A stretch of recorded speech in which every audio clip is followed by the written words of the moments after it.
knowledge. Is knowledge a good thing or is knowledge a curse? I bet you're wondering, Brother Michael, what are you talking about? What are you talking about? Because knowledge is all power, right? That's what society has led us to believe, that knowledge is all power. Well, you know me. Let's dig into it, okay? Let's start in Genesis. Adam and Eve. We all know the story of Adam and Eve. You know, we all know that story, right? That's one of the first stories of the book, Genesis, okay? But let's take a look at it, okay? If knowledge is all power, why did the Most High Yah forbid Adam and Eve to eat off the tree of knowledge of good and evil? If knowledge is all power, if man is meant to know everything that a man should know or supposed to know what society says, why did the Most High Yah curse Adam and Eve for taking of the tree of knowledge? Everybody says that why he cursed them because they went against what he wanted them to do. Really? Let's look at that. Okay?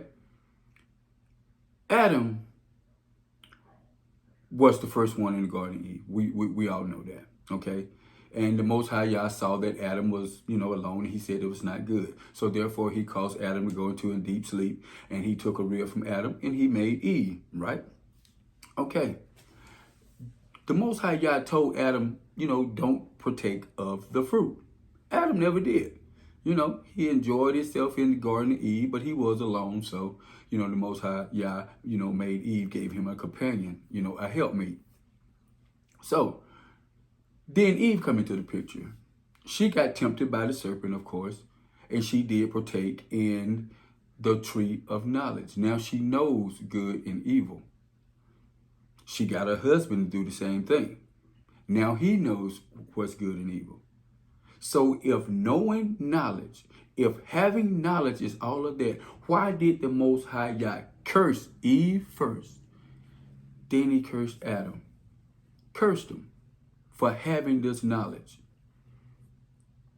So that lets me know all knowledge is not a good thing. All knowledge may be power, but all knowledge is not for man to know at that particular time, because knowledge without wisdom and understanding, it can be a curse. It can be a curse if you don't have the wisdom and understanding of the Most High Yah, of this knowledge that you are seeking, brothers and sisters. Make sure you understand what I'm saying. I'm not saying not to seek knowledge, okay? Not saying not to seek knowledge. Not saying that at all. But what I am saying is all knowledge is not good knowledge, and especially knowledge that's not giving you don't have the wisdom and the understanding of what you are having the knowledge of, okay? Because the word tells us knowledge puffs up. Knowledge makes us feel that we are gods because you know something somebody else don't know. So knowledge is a puffer upper, okay? A puffer upper, okay? It gets us puffed up. It makes us feel that we're more than what we are just because we have knowledge of something the next person doesn't have. Does that make you a better person? Does that make you closer to the Most High Yah just because you obtain some knowledge? No, it doesn't. So knowledge may be all power to the world, but knowledge to the Most High Yah can be a curse. Look at Adam and Eve, the Garden of Eve in Genesis. Knowledge can be a curse. Let's look at today's society, okay?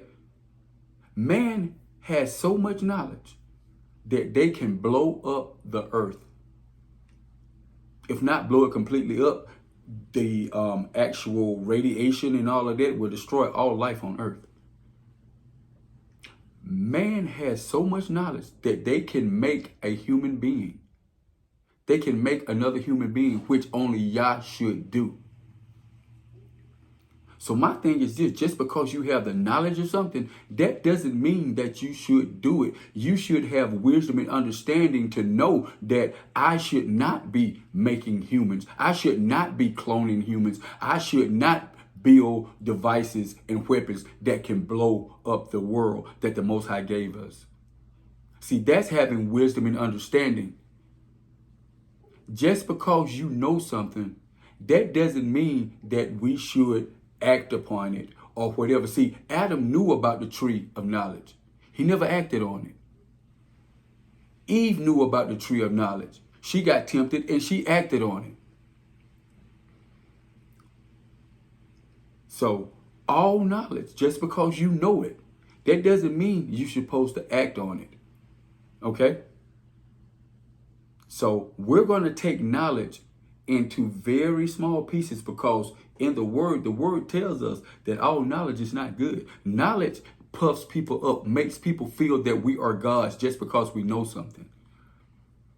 So brothers and sisters, let me tell you, just because someone thinks they have knowledge, just because someone thinks that they are more than the next person, just because they know something that another person doesn't know, don't let them fret you. Don't let them even come to you with that negativity. Because the fact of the matter is, knowledge without wisdom and understanding is useless, and it can be a curse, and it's destructive.